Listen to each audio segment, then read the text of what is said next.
अस्सलाम वालेकुम and welcome back to my channel. कैसे हैं आप सब? आई होप कि आप लोग सब ठीक ठाक होंगे। अल्हम्दुलिल्लाह मैं भी बिल्कुल ठीक हूँ। अच्छा जी, आज मैं अपने लिए नाश्ते में बना रही हूँ सिर्फ आमलेट, और इसमें मैंने थोड़ी सी पालक डाली है और इसके साथ मैंने रेड चिली फ्लेक्स, सॉल्ट, बस आप चाहें तो इसके अंदर इसमें चीज़ ऐड कर लें तो बहुत मज़ेदार सा फ्लेवर आता है।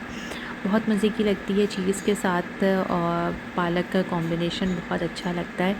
लेकिन मैं थोड़ा सा डाइट का ख़्याल करते हुए मैंने चीज़ ऐड नहीं करी। वैसे डाइट में भी हाफ़ स्लाइस ले लेते हैं लोग, लेकिन अभी मैंने नहीं लिया। अच्छा, इसके बाद जो है मैंने यहाँ पर नाश्ते से पहले दाल चढ़ा दी थी कि दाल अपना जो है वो पकती रहेगी और मैं इतनी देर में नाश्ता कर लूँगी। और जी, चाय के बग़ैर जो है वो नाश्ता इनकम्प्लीट होता है, और अक्सर मैं सोचती हूँ कि अगर चाय ना लूँ और ख़ाली ब्लैक कॉफ़ी ले लूँ तो कैलोरीज़ कम और हो जाएंगी। जैसे हमेशा यही कहा जाता है कि कैलोरी डेफ़िसिट में रह के खाएँ तो वो ज़्यादा बेहतर है। तो मेरी कोशिश ये होती है कि मैं अपने लिए कुछ डाइट का अलग से बनाने के बजाय जो है वो मैं एक तो इंटरमिटेंट फास्टिंग कर लूँ और कैलोरी डेफ़िसिट में रह के खाऊँ। ऐसा ना हो कि मैं इंटरमिटेंट फास्टिंग तो कर लूँ और फिर सारी कसर एक ही दफ़ा पूरी कर लूँ, 2 वक्त का एक ही साथ खा के बैठ जाऊँ। तो बस आजकल इसी रिसर्च में लगी हुई हूँ। और यहाँ पर अभी मैं क्लीनिंग कर रही थी तो आपको ये जिफ का जो मैं स्प्रे दिखा रही हूँ ये इतना बेस्ट है कि मुझे यकीन ही नहीं आ रहा था कि एक स्प्रे से इतनी तेज़ी के साथ स्टेन रिमूव हो जाते हैं कि ऐसा लगता है कि बस कोई एफ़र्ट ही नहीं करी, ये स्प्रे किया और स्टेन गायब। ये मैंने इंस्टाग्राम पर रील देखी थी, तो मॉम इन दुबई है उनका पेज, तो वो अपने बेटे के वाइट शूज़ क्लीन कर रही थी इससे। तो मैंने फिर अपने बेटे के शूज़ कल क्लीन करे, इससे इतनी ज़बरदस्त स्टेन रिमूव हुआ है वाइट शूज़। और फिर मैंने काफ़ी इस तरह की चीज़ों के लिए अभी मैंने टाइम टेबल के जैसे कवर था इसके ऊपर लिखा हुआ है कि ये क्लोथ पर जो स्टेन वगैरह उसको क्लीन करने के लिए बहुत बेस्ट है। खैर शीशा तो मैं ग्लास क्लीनर से कर रही हूँ क्लीन, लेकिन ये है कि ये मुझे बहुत अच्छा लगा। तो बस इस तरीके के मैट्स पे अगर आपका निशान वगैरह पड़ जाए तो ये उसके लिए बहुत अच्छा है। अब आई डोंट नो कि मैं ऐसे जैसे किसी कपड़े पे जो स्टेन पड़ जाता है शर्ट वगैरह पे, बच्चों की अक्सर एक वाइट शर्ट पे है मेरे बेटे की स्टेन पड़ा हुआ, उस पर भी मैं ट्राई करके ज़रूर देखूँगी कि शायद साफ़ हो जाए। और ख़ैर बहुत अच्छी चीज़ है ये। इसके बाद मैं आ गई थी किचन में, और सबसे अहम काम जो कि आटा गूंदा हुआ रखा हुआ हो मेरे घर में, क्योंकि मेरे हस्बैंड बिल्कुल भी कोई सी भी रोटी बाहर की नहीं पसंद करते हैं खाना। बड़ी मुश्किल से वो जिस दिन निहारी बनती है या हलीम तो वो तंदूरी रोटी ले आते हैं, अदरवाइज़ जो है वो रोटी कभी भी बाहर की नहीं खाते। हमें ला के दे देते हैं, लेकिन फिर भी बहरहाल मुझे उनके लिए बनानी ही होती है। तो बस मेरे घर में कभी भी जो है वो बाहर की रोटी नहीं आती। अभी बस मैं आटा गूंद के रख रही थी, और सालन मैंने भी इस वक्त तक डिसाइड नहीं किया था कि रात के लिए मैं क्या बनाऊंगी। तो आटा गूंदा हुआ होता है तो बस आसानी हो जाती है, फिर लास्ट मोमेंट पे बड़ा मसला होता है। और यहाँ पर मैंने दाल वगैरह पका ली थी और चावल भी साथ में बॉईल कर लिए थे, और इसके साथ जो है वो फ़िश को मैंने फटाफट जब डीप फ्रॉस्ट किया और उसको थोड़ा सा मैरिनेट कर लिया था। शान का मैंने उसमें मसाला ऐड किया था और घर के मसालों के साथ डीप फ्राई कर लिया था। और यहाँ पर फ़िश के फ़िले होते हैं तो वॉश वगैरह करने में कोई ऐसा लंबा चौड़ा काम नहीं होता, वरना बोन वाली फ़िश में तो टाइम लगता है अच्छी तरह वॉश करना। ये तो ये फ्रोज़न फ़िले मिल जाते हैं तो ये लेती हूँ मैं, और बच्चे भी बड़े आसानी से खा लेते हैं। तो आज मैंने इसके अंदर थोड़ा सा मैं जब भी फ़िश फ्राई करती हूँ तो चावल का आटा और बेसन दोनों डालती हूँ, तो मोटी लेयर भी नहीं होती है इसकी और क्रिस्पी भी बनती है। बड़ी मज़ेदार सी फ़िश फ्राई होती है। और यहाँ पे दाल चावल और फ्राइड फ़िश रेडी है। और इसके बाद जी फिर वही बच्चों को पढ़ाने का मेरा टाइम हो गया था, और पढ़ाने के बाद मैं तो फारिग हो गई थी, लेकिन बेटी ने काम मेरे लिए छोड़ दिया था।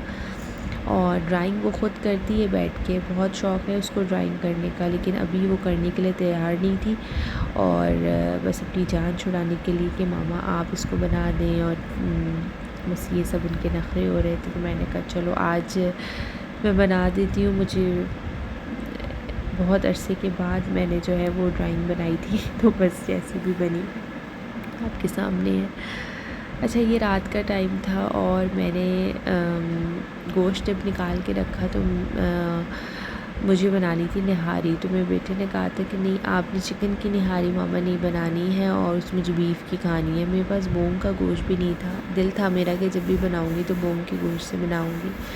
खैर फिर मैंने कहा चलो जो भी मैंने बीफ निकाला है मैं आज बना लेती हूँ, क्योंकि हस्बैंड मेरे चिकन की निहारी खाते हैं जब मैं घर की बनाती हूँ। वैसे बाहर तो खा लेते हैं वो शौक़ से, जो भी निहारी जो बाहर की होती है, लेकिन घर में मैं फिर चिकन निहारी बनाती थी। आज मैंने कहा अपने बेटे की फरमाइश पूरी करते हुए मैंने बीफ की निहारी बनाई, और खैर हस्बैंड ने भी खा ली, और अच्छी मज़ेदार बनी थी। और ऑब्वियसली बीफ का टेस्ट अलग ही होता है, हर चीज़ में जो है वो चिकन का टेस्ट नहीं अच्छा लगता, और बहुत सारी चीज़ों में चिकन का टेस्ट भी चल जाता है। तो यही बात है बस कि कुछ चीज़ें जो है ना ख़ास ऐसी होती हैं जो बीफ के साथ ही आपको मज़े की लगती हैं।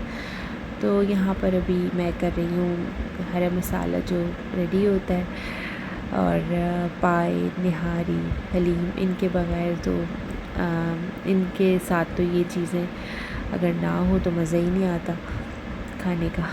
तो बस अभी थोड़ी सी अदरक काटूँगी, और लेमन, यहाँ पर लेमन इतने बड़े बड़े साइज़ के मिल रहे होते हैं, और ये मैं अदरक को थोड़ा सा आज पील करूँगी। कुछ कुछ मुझे थोड़ी सी ख़राब भी लग रही थी, और ये है कि वैसे मैं जब अदरक उसके लिए पेस्ट के लिए जब मैं पील ऑफ कर रही होती हूँ तो मैं इसको ये इसका इस तरीके से इसका छिलका नहीं उतारती, उसको मैं थोड़ा सा जैसे खुरच के उतार लेती हूँ, स्क्रब कर लेती हूँ उसको मैं। लेकिन ये था कि अभी मुझे इसका थोड़ा सा कहीं कहीं से छिलका ठीक नहीं लग रहा था, और अगर आप चाहें तो ये अगर आप इस तरीके से पील करते हैं तो इसका जो ये सारा छिलका है ना ये संभाल के रख लें। और अगर आपने ग्रीन टी वगैरह आप पीते हैं बनाते हैं तो उसके अंदर आप इसको बॉईल कर लें पानी में, इस वॉश की भी हो अच्छी तरह से, तो फिर आपका ये वेस्ट नहीं होगा। और बस यहाँ पर अभी हमारा हरा मसाला भी रेडी है, और खाना बस मैंने हल्की आंच पे निहारी दम पे रख दी थी, और खाने का टाइम हो गया था। सैटरडे का दिन था ये, तो नेक्स्ट डे संडे भी था, और बच्चों का यूनिफॉर्म वगैरह मुझे आयरन करना था। और थोड़ा सा, बस ज़्यादा लेट तो नहीं, थोड़ा सा बच्चे आज लेट सो जाते हैं, क्योंकि सैटरडे को ऑलमोस्ट 10 बजे तक उठते हैं आराम से अपना, तो इसलिए मुझे फिर बहुत ज़्यादा जल्दी नहीं होती है। लेकिन नेक्स्ट डे स्कूल होता है तो फिर मुझे इनको लिटाने की जल्दी हो जाती है कि बस फटाफट ये टाइम पर लेट जाएँ ताकि नेक्स्ट डे इनको प्रॉब्लम ना हो। और बस वीकेंड कहाँ चला जाता है, सैटरडे संडे बिल्कुल पता नहीं चलता। और जबकि यहाँ पर सऊदीया में तो कोई ऐसे रिलेटिव्स नहीं होते हमारे कि हम कहीं आ रहे हैं जा रहे हैं, तो फिर भी लेकिन इतने काम पेंडिंग पर होते हैं, समझ नहीं आता कि वीकेंड आया और इतने काम ये भी रह गए वो भी रह गए। अभी नेक्स्ट वीकेंड जो आ रहा है उसमें भी इतने काम हैं कि मैं आपको क्या बताऊँ, आप लोगों के साथ शेयर करती रहूँगी। बच्चों के प्रोजेक्ट्स वगैरह आए हुए साइंस के, तो वो सब उसकी प्रिपरेशन करनी है, उसकी लिए जाना है। अच्छा जी, खाना वाना खा के जब फारिग हुए, किचन साफ़ कर लिया था मैंने, तो फटाफट मैंने बच्चों के कपड़े आयरन करे। अच्छा, यूनिफॉर्म बच्चों का मैं वॉश तो घर में ही करती हूँ, लेकिन आयरन मैं बाहर से करा लेती हूँ, तो ये आसानी हो जाती है। तो बस आज अभी बेटा मेरा काम से गया हुआ था, उसको अपनी अकाउंटिंग की बुक लेनी थी, तो वो बाबा के साथ बाहर गया हुआ था अपने। आया घर तो फिर मैंने उससे उसकी पैंट्स वगैरह मैंने बाहर से करवा ली थी, पास ही लॉन्ड्री है तो करवा के ले आया था। बस अभी मैं यही चेक कर रही थी और काम मेरा यहाँ पर हो गया था सारा डन। तो अब आपसे लेती हूँ इजाज़त। आज का व्लॉग यहीं तक था। व्लॉग में कुछ भी अच्छा लगा है तो आपने लाइक ज़रूर करना है, और आप सबसे एक रिक्वेस्ट है कि प्लीज़ प्लीज़ प्लीज़ मेरे चैनल को सब्सक्राइब कर लीजिए। फिर मिलते हैं इंशाल्लाह ताला एक नए व्लॉग के साथ। Till then take care and अल्लाह हाफ़िज़।